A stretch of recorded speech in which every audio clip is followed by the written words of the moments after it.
Bienvenue sur cette info, je suis Walid Seyman, gérant de cette tuk-tuk A7. Bonjour Walid, et merci d'avoir accepté de répondre aux questions de cette info. Alors la première question, c'est comment vous est venue l'idée de mettre en place A7, ce moyen de transport? Je viens de la Thaïlande, où j'ai jamais connu ce pays, mais ça ne saurait se faire.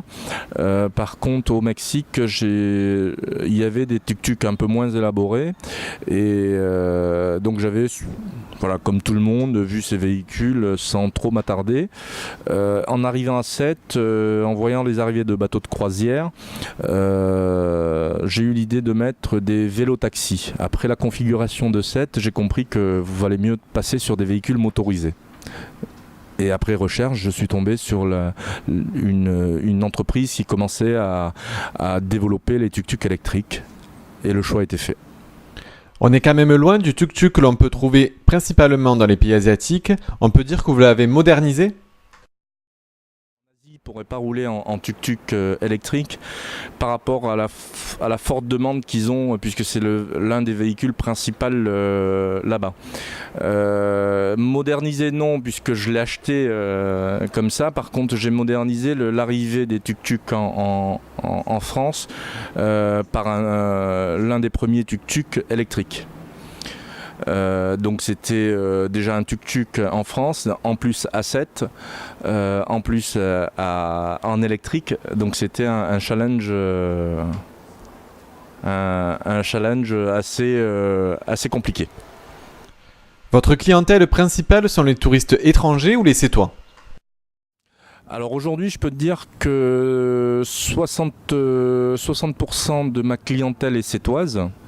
Donc, et le reste donc touristique, ça soit pour un besoin de type court trajet qui m'est très demandé, ou que ça soit pour les balades offertes pour la fête des mères, pour la fête des grands-mères, une petite balade pour la mamie qui voulait voir la Pointe Courte, qui n'était pas allée à la Pointe Courte depuis quelques années. Donc j'ai tout un panel de clientèle en fonction de leurs besoins. La clientèle touristique, c'est beaucoup les balades touristiques, donc aller au Mont-Saint-Clair, à la Pointe Courte, et pour certains à aller au restaurant ou revenir à l'hôtel. Mais le plus gros, c'est ma clientèle sétoise pour différents besoins. Est-ce qu'il vous arrive que des clients vous réservent un trajet pour un événement spécial? Alors je fais beaucoup de mariages. Je suis à une quinzaine de mariages, alors que ça soit du petit court trajet de la maison jusqu'à la mairie, ou là par exemple l'année dernière, donc pour Marseillan c'était un mariage, donc j'ai récupéré la mariée à la maison, je l'ai amenée en mairie pour retrouver son futur mari, et après en convoi on est allé jusqu'au Casellas.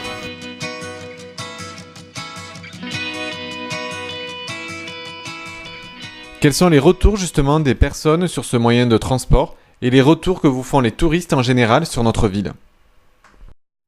Alors comme je dis toujours, j'ai l'impression de rouler en Lamborghini quand je suis avec mon véhicule blanc et en Ferrari quand je suis avec mon véhicule rouge.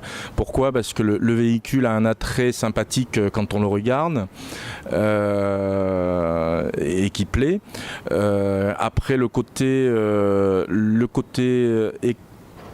électrique plaît de plus en plus aux gens qui sont de plus en plus attentifs au fait qu'il ne fait pas de bruit et qu'il ne pollue pas. Alors pas spécialement que ce soit mon véhicule, mais je pense que de plus en plus de véhicules plaisent par leur côté écologie. Donc aujourd'hui j'ai des sourires, des petits saluts de la main, des regards étonnés en se disant mais qu'est-ce que fait un véhicule thaïlandais en A7. Et sur la ville en général, qu'est-ce que les touristes pensent de Sète ? Les touristes aujourd'hui apprécient beaucoup. En plus, avec les tuk-tuk, ils ont les formules, c'est des formules de temps qu'ils prennent et ils ont libre choix d'aller où ils veulent. Donc bon, bien sûr, je leur propose les sites favoris.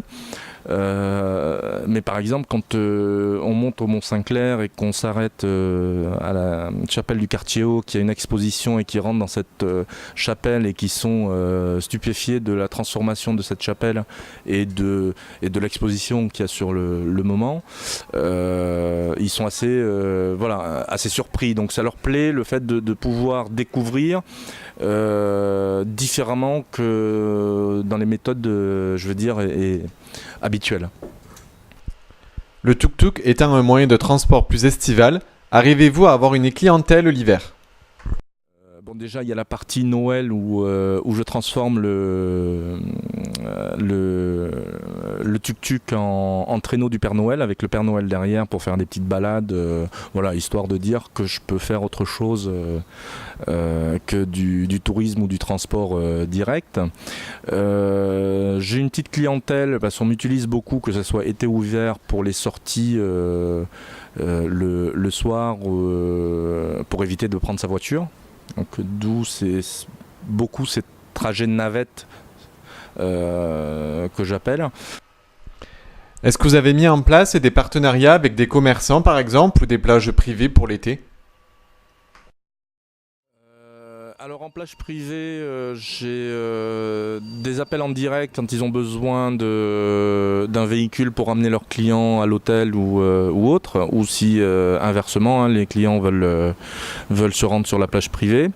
Et après je travaille en partenariat depuis 2 ans avec la Ola qui m'a réservé de 11h à 14h cette tranche horaire pour les commerçants ou toute personne qui veut déjeuner à la Hollande.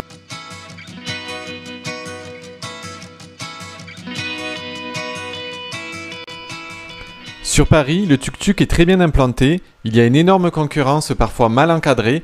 Est-ce que dans le sud vous avez le même ressenti ? Quand j'ai monté l'entreprise, comme toute entreprise, on a envie après un temps d'activité, de développer l'entreprise. Moi, dans mon idée de départ, le développement devait arriver au bout de 3 ans. Donc à partir de l'année dernière, j'ai commencé à démarcher les municipalités, autour de 7. Donc les municipalités ont un peu plus de mal par rapport au fait des tensions avec les taxis et avec ce qui se passe avec Uber, en sachant que on n'est pas taxi, on n'est pas Uber, on n'est pas VTC, on est dans le tourisme. On fait des courtes distances. Demain, même si j'ai un véhicule essence qui roule à 70-80, je ne prendrai jamais l'autoroute pour aller à Montpellier. Même si j'ai l'autonomie, je n'irai pas déposer du monde ni à Montpellier, ni au Cap d'Agde, ni ailleurs. Voilà, ça sera toujours sur 7 et le bassin de Thau. Pouvez-vous dire aux personnes qui vont regarder cette interview comment faire pour commander un trajet et où ils peuvent vous retrouver ? Alors pour pouvoir réserver ou une navette l'été ou une balade ou tout autre besoin de transport, j'ai un numéro, c'est le 06 88 64 64 42 et vous pouvez me joindre à tout moment.